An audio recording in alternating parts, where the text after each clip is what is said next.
we will be discussing favorite hobbies and playing a game and bringing you back to your childhood. Here's your host, Meg O'Connor. Hello, this is the Ridge Report. My name is Megan O'Connor, and today we are here talking to JJ Shanks about hobbies. We all have our favorite ways to pass the time: movies, cooking, exercise, or just some examples of the endless ways people like to spend their free time. Let's see what JJ has to say about it. JJ, hi, welcome. Hello, thank you for having me on. So why don't we just get right into it? Yeah. I would just love to know, what is your favorite hobby? My favorite hobby that most people know about, I'm a huge fighting game player. Like, I'm super into fighting games.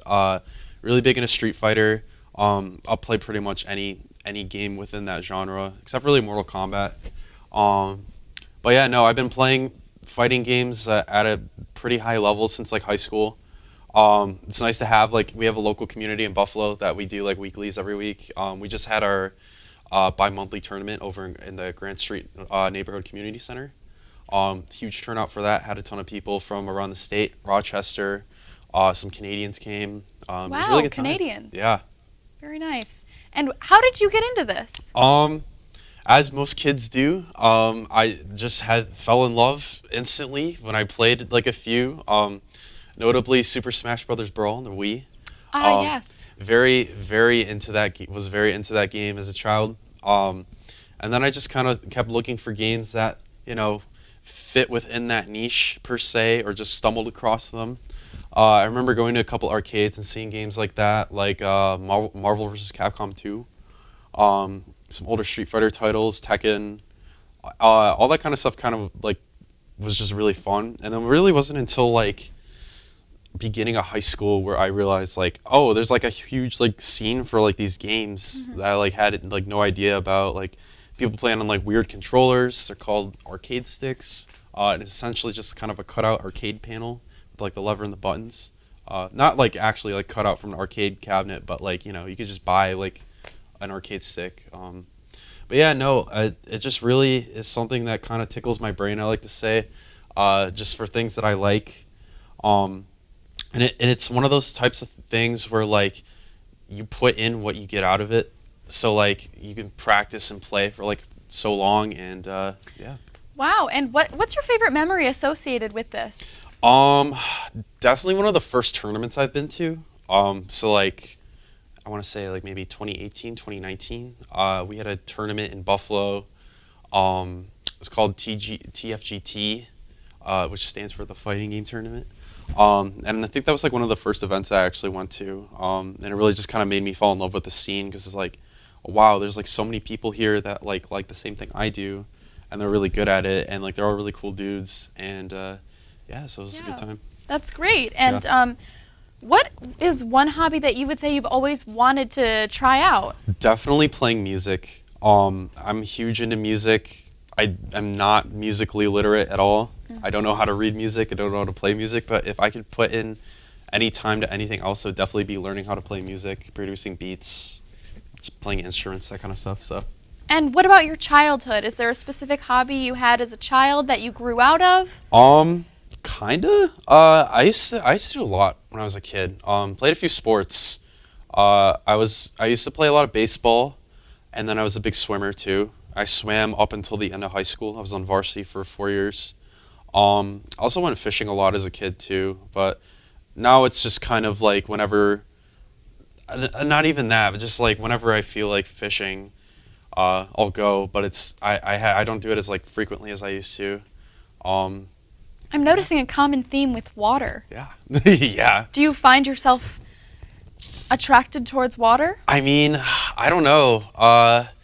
I feel like something's up with my parents are not telling me something. Maybe they were like a mermaid or something, but seriously, like, I don't know. It's just something like, I never even thought of that until you brought it up. It just is something that I've been doing for a while. Swimming in particular is just something that came very naturally to me, that I've been kind of, as most of you guys will know, you're forced into a sport and then you just kind of stick with it, or you just kind of leave it. And I kind of stuck with it since I was like a kid up until the end of high school. So. And do you find yourself looking back on that hobby and missing it? Absolutely.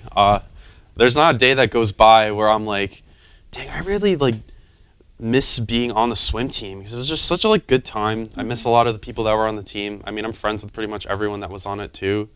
My regular friends were on the swim team as well, so we always reminisce about the good old days. Wow. So. Very nice. Well, unfortunately, that is all our time left we have for the interview segment.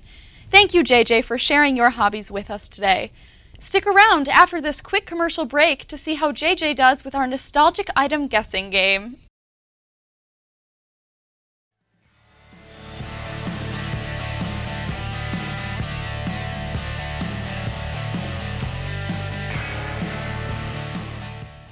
Welcome back, and thank you for joining me, JJ, to play this 2000s trivia game. In this game, I will be giving you a clue associated with the hidden picture, and you will have to guess which nostalgic toy this is. Oh boy. Are you ready? As ready as I'll ever be. All right. Production, can we get the first picture, please?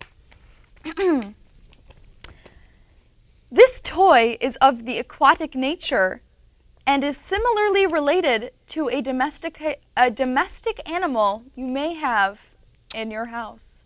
Well, I was going to say sea monkeys, but you can't domesticate a monkey in America, at least. It's like those, the little, they come in the little test tube. It's like the Aqua Pets or whatever. Correct, Yeah. Aqua Pets. Yeah. There's a weird Very SpongeBob nice. one I remember, so. All right, next one. This toy is something you can wear like jewelry, and when you take it off, a surprise shape occurs. Wow. You got me. It's next clue. Do I have to guess? Yes. It is a slap bracelet. I don't know. No. No. Unfortunately, you got that one wrong. It was, in fact, a silly band. Oh, okay. Yeah. I had a lot of those. This next toy is named after a letter in the second half of the alphabet and is also something you do when you're happy. Wow. Okay. Man, when I'm happy, I smile. I mean, oh, it's a VTech smile question? Correct. Wow. A V-smile. You've yeah. done it, JJ. All right, coming up on this next one, it is something you do while not standing, and you move an emotion which could make you dizzy. Crap. It's like a playground thing. Maybe. Man, I'm kind of stumped on this one too. Like a tilt-a-whirl? I don't know what you would call that. No, unfortunately, this is a sit and spin. Ah, yes. And for our final toy, this is something that was similarly a domesticated animal, but it was no animal indeed, where it was actually technology. That would be the iDog. Correct again, JJ. Wow, what an outstanding round you've had. Wow. Thank you so much for playing our 2000s trivia, JJ. Thanks for having me. That's it for today. Until next time, I'm Meg O'Connor.